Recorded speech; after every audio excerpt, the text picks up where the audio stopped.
This Torah class is brought to you by TorahAnytime.com. Okay, good evening everyone. Shalom Aleichem. Welcome back. I hope everybody had a nice trip to the rainforest. Hope everybody's enjoying the trip.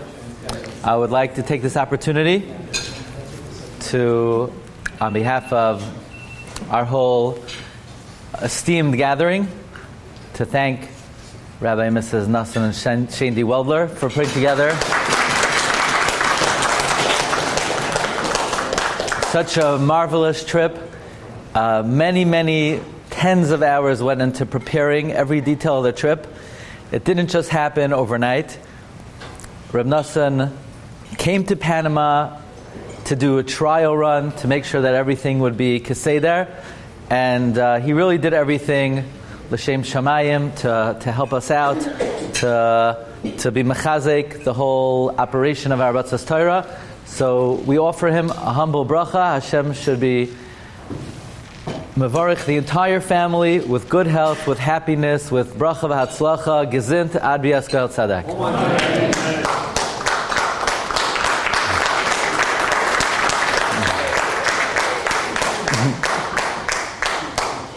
Okay, I want to welcome an esteemed guest, a dear friend of mine, Rav Yosef Mendoza, who is the translator of already now 2 of our Sfarim into Spanish.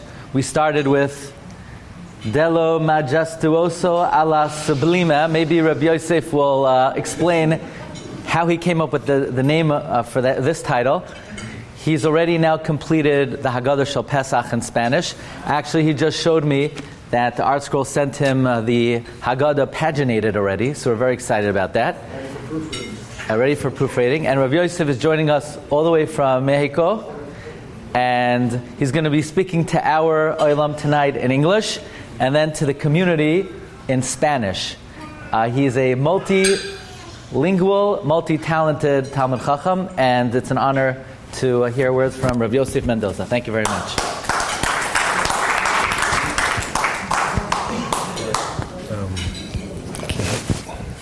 Okay. Put this in here, inside. Inside, okay. Well, I'm really humbled. I never thought it was going to be on this side of the camera. But Rabbi Glatstein asked me to speak. Really, what can I say? I mean, besides the fact that the way we got to meet was Mamash Ashgacha Pratis. This was last winter. My wife decided we're going for vacation. She doesn't like the cold. This was December. She says, "Oh, Los Angeles." And I said, I pitched in. Now, what about New York? She says, if you find cheap tickets to New York, okay. So I found them. 2 days after I bought the tickets, I was asked by Art Scroll to say that Rabbi Glatstein wanted to have his foreign translated into Spanish, and what about that? So I came to New York and got to meet him. It was Mamash, it was Kadosh Baruch Hu prepared it in advance. I've been listening to Rabbi Glatstein's Shiurim for a good couple of years already. But then I got to meet him in his house. There was one very cold January evening. But anyways, over here, we're standing now between Yisra and Mishpatim.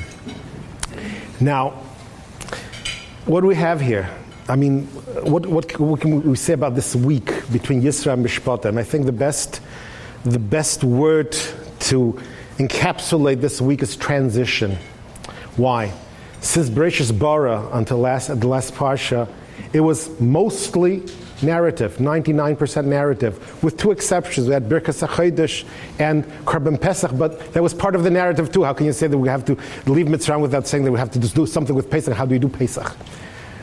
But last week, the whole narrative climax, we had Maris Elokim, we had the Kallah we had so many things, and all of a sudden, we start being Mavisedra, Ve'ila Mishpatim, and it's could be almost like a letdown in a way. I mean, all of a sudden, we're from up there to civil law, we have Evidivri, we have Hilchas Nezikin, Hilchas Shomrim, everything, all it was what's going on. And we see the transition. We over here, for example, you came to Yarchei Kallah. It's a beautiful atmosphere. It's almost a rarefied atmosphere. And you might think, no, tomorrow, the day after, you're going to be stuck on the Belt Parkway. Okay, so how do we bring this Yarchei Kallah to the Belt Parkway, So that's Ve'ela Mishpatim, Ve'ela Moisef al Rishonim. We have to take these moments of chizuk and bring them, actualize. I mean, Yisra heard, but not gehert or derhert. Yisra did something about it. So over here we are in a matzav of Shama, and in the Belt Park it's going to be Ba. So we have Baruch Hashem. So what am I saying? I mean, this is all a transition from Yisra to Mishpatim, but actually, Smoisif, we have to bring everything to our day-to-day lives. The same thing goes in a way, with translation. I mean, you live in New York, and of course, we cannot say that it's the same level as Eretz Yisrael, but compared to the rest of the world, but when you live there, you perhaps don't realize how good you have it in a certain way. And the warning, it says, how do you say it? That familiarity, proximity breeds contempt. As you are used to being in a certain situation, a certain type of kehillah, that you sometimes don't value it as much as you should. So, what am I saying is that when Torah comes from a place like the Five Towns, for example, and you try to be Meifetz Torah, you have to be Marbetz Torah, and to communities like Mexico, Argentina, Panama, which also have, Baruch Hashem, can't say that they have a very nice Torah community, but coming from New York, you have to bring it to their language. It's a whole kunst, I have to tell you. I mean, Rabbi Glatstein, he speaks, in English, yeshivish English, and you have to bring that. You have to bring that to a Spanish-speaking audience, even a Sephardic Spanish-speaking audience, which is a double challenge, and you have to bring it home to them. You have to bring the point. I was telling in the interview we had a couple of weeks ago. The kittel, for example, now that we're talking about Pesach, you have to introduce the concept of the kittel in the Haggadah, something that it's a given. You have to, when you have somebody, a Sephardi reading about the kittel, it's an Ashkenazish custom to dress like this in the Seder.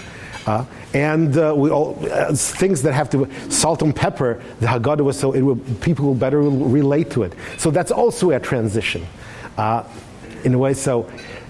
Mitzvah, what can I say? I mean, I don't want to take more of your time. I mean, that it's a work that a lot goes into it. Think what's the readership going to think about, and how it's best going to take advantage of Rabbi Glatstein's wondrous work. I mean, it's like I've never seen somebody be able to take so many wide-ranging concepts and from such rare svarim that you mentioned so often, and the chidah that you mentioned, which is that's something that's like foot through the door in the Sephardic olam, talking about the chidah, but things that are so multifaceted and bring to an ever increasing audience. Baruch Hashem. So I wish Rabbi Glatstein the best of successes. Baruch Hashem. Now we have 2 Sfarim already in Spanish, and hopefully there'll be more. There'll be more because